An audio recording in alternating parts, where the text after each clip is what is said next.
안녕하세요. 여러분의 건강 지킴이.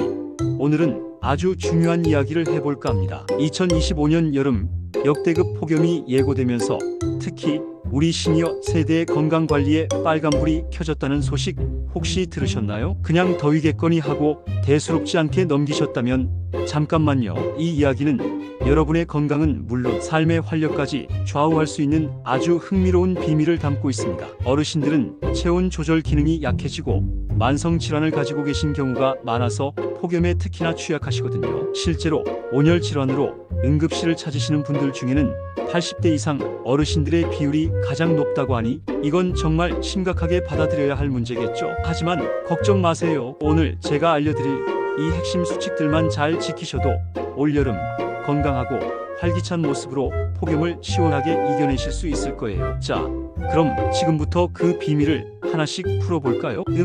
솔직히 말씀드리면 우리 뇌는 정말 신기한 게 많아요. 그 중에서도 도파민이라는 친구는 우리를 즐겁게 하고 동기부여를 주고 뭔가 새로운 것을 배우고 싶게 만드는 행복 호르몬 같은 역할을 하거든요. 맛있는 음식을 먹거나 좋아하는 사람을 만나거나 운동을 할 때처럼 기분 좋은 일을 경험하면 이 도파민이 팡팡 터져 나오면서 우리에게 좋아, 이거 또 하고 싶다 라는 신호를 보내죠. 마치 게임에서 레벨업 할 때 띠링 하고 울리는 효과음처럼 말이에요. 그런데 이 도파민이 폭염과 무슨 상관이냐고요? 사실 폭염 같은 극한 상황에서는 우리 몸이 스트레스를 받으면서 이 도파민 균형에도 영향을 줄 수 있어요. 몸이 힘들면 마음도 지치고 즐거움을 느끼기도 어려워지니까요. 하지만 오늘 우리가 이야기할 이 폭염 건강 상식들은 단순히 더위를 피하는 방법을 넘어 우리 몸의 도파민 회로를 건강하게 지키고 나아가 삶의 질을 높이는 비법과도 연결되어 있습니다. 제가 지금부터 마치 소설 속 주인공이 새로운 미션을 찾아 떠나는 여정처럼 하몬서클이라는 스토리텔링 기법에 빗대어 여러분을 건강한 여름나기 여정으로 안내해 드릴게요. 자, 준비되셨나요? 우리 이야기의 시작은 늘 그랬듯이 편안한 일상에서 출발합니다. 여러분은 지금 각자의 편안한 공간에서 이 이야기를 듣고 계실 거예요. A 캐릭터 is in a zone of comfort 하지만 이 편안함 속에 아주 작지만 중요한 욕구가 숨어 있습니다. 바로 올여름을 건강하게 나고 싶다는 바람이죠. But they want something. 그리고 이 욕구를 충족하기 위해 우리는 낯선 상황에 진입하게 됩니다. 바로 역대급 폭염이라는 미지의 여름을 마주하는 것이죠. They enter an unfamiliar situation. 이 낯선 상황에 적응하기 위해 우리는 새로운 지식과 지혜를 얻어야 합니다. Adapt to it. 그리고 그 결과 우리가 원했던 건강하고 활기찬 여름을 얻게 될 거예요. Get what they wanted. 하지만 중요한 건 이 건강을 얻기까지 우리가 치러야 할 작은 대가가 있다는 점입니다. 바로 귀찮음을 이겨내고 스스로를 돌보는 노력이죠. Pay a heavy price for it. 이 과정을 통해 우리는 다시 익숙한 일상으로 돌아오지만 된 Return to their familiar situation. 한 가지 다른 점이 있습니다. 바로 더 건강하고 현명하게 변화된 모습으로 돌아온다는 것입니다. Having changed 어떠세요? 평범한 건강 상식이 갑자기 흥미로운 모험처럼 느껴지지 않나요? 그럼 이제 이 모험을 성공적으로 이끌 핵심 수칙들을 자세히 알아볼 시간입니다. 첫 번째 핵심 수칙은 바로 한낮 오전 11시부터 오후 4시까지 외출 절대 금지입니다. 이 시간대는 폭염이 가장 심하게 기승을 부리는 마의 시간대예요. 햇볕이 너무 강해서 잠깐만 밖에 있어도 우리 몸이 감당하기 어려울 수 있답니다. 특히 뜨거운 아스팔트나 건물에서 뿜어져 나오는 열기는 체감 온도를 훨씬 높여서 위험하죠. 이런 시간대에 야외 활동을 무리하게 강행하면 열사병이나 일사병 같은 온열 질환에 걸릴 위험이 급격히 높아진다는 사실을 꼭 기억하셔야 해요. 정말 부득이하게 외출하셔야 할 때는 그냥 나가지 마시고 몇 가지 필수 준비물을 꼭 챙겨주세요. 챙이 넓은 모자로 얼굴과 목덜미를 충분히 가려줘서 직사광선을 피하고 밝은 색의 헐렁한 옷을 입어서 햇볕을 반사시키고 몸에 열이 갇히지 않도록 통풍이 잘 되게 해주세요. 땀 흡수가 잘 되는 면 소재가 좋겠죠? 그리고 부채나 휴대용 선풍기는 필수 중에 필수. 손에 들고 다니면서 계속 붙여주면 체감 온도를 낮추는데 큰 도움이 됩니다. 시원한 물병도 잊지 말고 꼭 챙기시고 목마르지 않아도 조금씩 마시면서 수분을 보충해주세요. 무엇보다 중요한 건 야외 활동 중에는 중간중간 그늘진 곳이나 시원한 실내에서 자주 휴식을 취하면서 몸에 열을 식혀주는 겁니다. 5분, 10분이라도 좋으니 꾸준히 쉬어가면서 몸에 무리가 가지 않도록 스스로를 돌봐주세요. 혹시 야외 활동 중에 갑자기 어지럽거나 머리가 지끈거리고 깨질 듯이 아프거나 속이 메스껍고 울렁거리거나 팔다리 근육의 경련이 느껴지신다면 이건 우리 몸이 보내는 아주 심각한 위험 신호예요. 절대 참지 마시고 즉시 모든 활동을 중단하고 시원한 곳으로 이동해서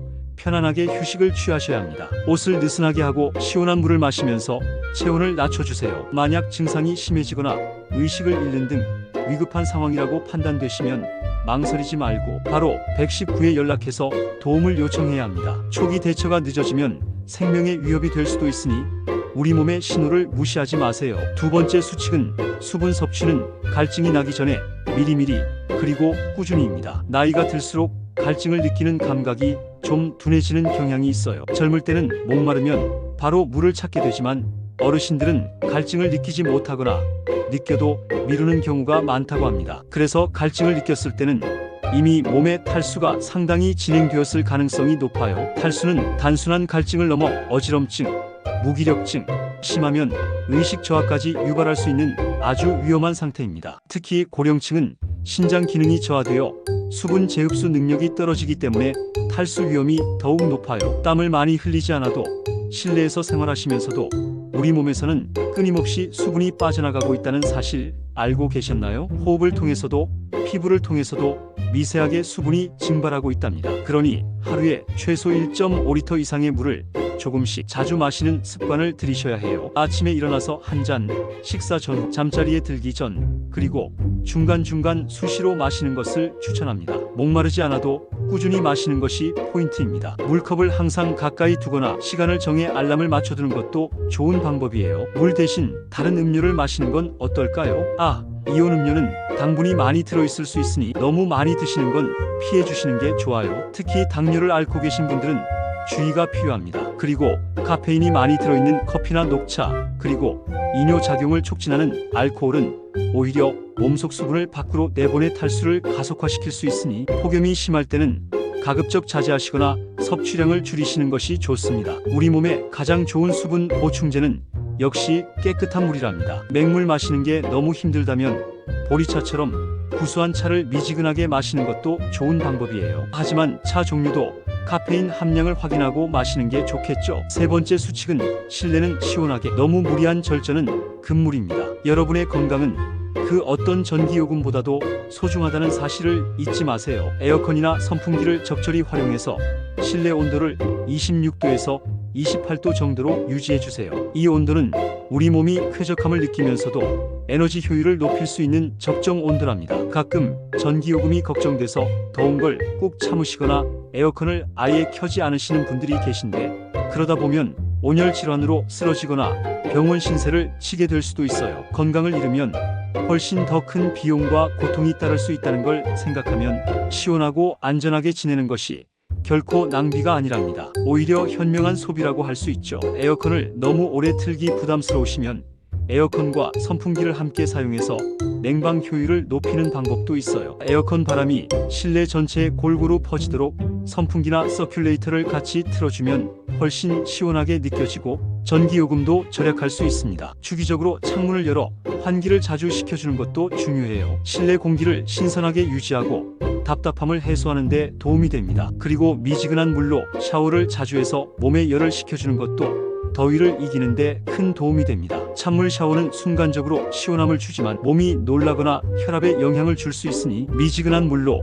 편안하게 샤워하시는 것을 권장합니다. 밤에도 더워서 잠 못 이루는 경우가 많은데 잠들기 전에 간단히 샤워를 하면 훨씬 숙면을 취할 수 있을 거예요. 시원하고 쾌적한 환경에서 지내시는 게 무엇보다 중요해요. 더운 날씨에 실내 온도가 너무 높으면 잠도 제대로 못 자고 식욕도 떨어지고 만성 질환이 있으신 분들은 증상이 악화될 수도 있답니다. 스스로의 건강을 위해 냉방기 사용을 아끼지 마세요. 네 번째는 충분한 휴식과 균형 잡힌 식사입니다. 더위 때문에 몸이 축 처지고 기력이 없으며 입맛까지 없으실 수도 있어요. 여름철에는 땀을 많이 흘리면서 우리 몸의 미네랄과 비타민이 쉽게 소실될 수 있기 때문에 영양 관리가 더욱 중요해집니다. 이럴 때일수록 영양소가 골고루 들어있는 식사를 챙겨 드시는 것이 중요합니다. 단순히 배를 채우는 것이 아니라 몸에 필요한 에너지를 공급하고 면역력을 유지할 수 있도록 신경 써주세요. 단백질이 풍부한 살코기나 생선, 콩류를 드시고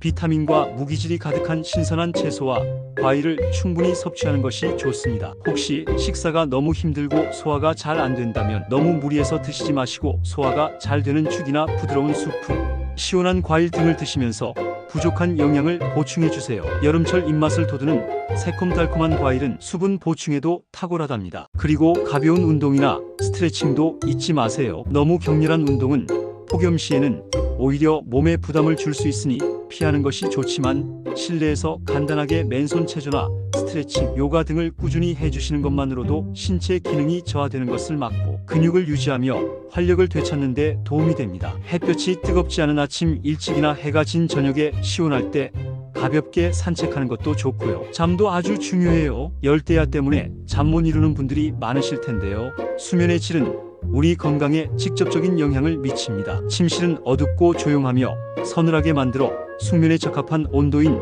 24도에서 26도 사이를 유지해 주세요. 너무 덥거나 너무 추우면 잠들기 어렵고 자는 동안에도 깊은 잠을 방해받을 수 있습니다. 잠들기 전 스마트폰 사용을 자제하고 미지근한 물로 샤워를 하는 등 규칙적인 수면 습관을 들이는 것이 좋습니다. 편안하고 충분한 잠이 다음날의 컨디션은 물론 면역력과 전반적인 건강을 좌우하니까요. 수면 부족은 면역력을 떨어뜨리고 스트레스, 호르몬 분비를 촉진하여 건강에 악영향을 줄 수 있으니 각별히 신경 써주세요. 마지막으로 5번째 수칙은 지병 및 만성질환 관리와 응급상황 대처입니다. 고혈압이나 당뇨, 심장질환처럼 평소에 가지고 계신 만성질환이 있다면 폭염 시기에는 더욱 각별히 꼼꼼하게 건강을 관리하셔야 해요. 고온다습한 환경은 혈압 변동을 심화시키고 혈당 조절을 어렵게 만들 수 있습니다. 따라서 정기적으로 병원에 가셔서 진료를 받고 약을 처방받으시는 것을 소홀히 하지 마세요. 복용 중인 약물이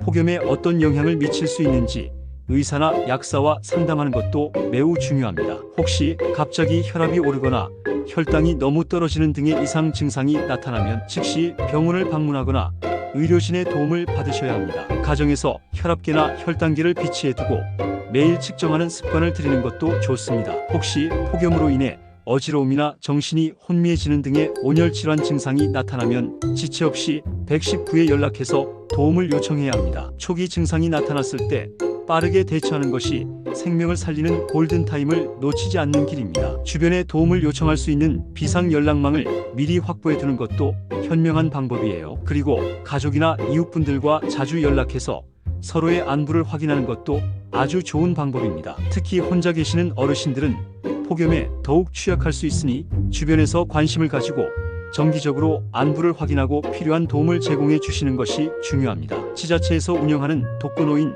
돌봄 서비스나 무더위 쉼터를 적극적으로 이용하는 것도 좋은 방법이 될 수 있습니다. 물 자주 마시고 시원하게 쉬어가세요 라는 슬로건처럼 우리의 건강은 스스로 챙기는 노력과 더불어 주변의 관심과 도움이 있을 때 더욱 빛을 발합니다. 동아오츠카처럼 기업들도 폭염 안전 기본 수칙을 홍보하며 안전 문화를 확산하는 데 힘쓰고 있답니다. 이처럼 건강은 혼자만의 문제가 아니라 모두가 함께 지켜나가야 할 소중한 가치입니다. 더위에 취약한 분들을 위한 다양한 지원 프로그램이나 무더위 쉼터 정보도 미리 확인해 두시면 좋습니다. 우리 모두가 서로를 살피며 건강한 여름을 보낼 수 있도록 노력해야 합니다. 어떠셨나요? 여러분, 폭염 시니어 건강 수칙 생각보다 어렵지 않고 실천 가능하죠? 올여름 역대급 폭염이 예상되지만 우리가 미리 충분히 준비하고 대비한다면 충분히 건강하게 이겨낼 수 있습니다. 오늘 제가 알려드린 이 5가지 핵심 수칙들만 잘 지켜도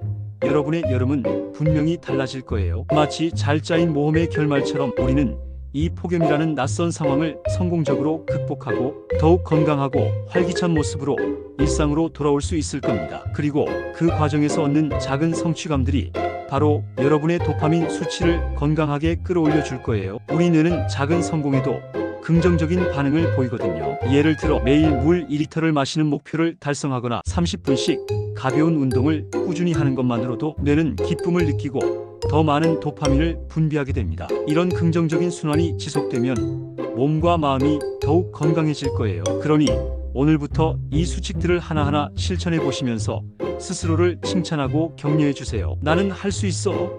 나는 건강한 여름을 보낼 자격이 있어.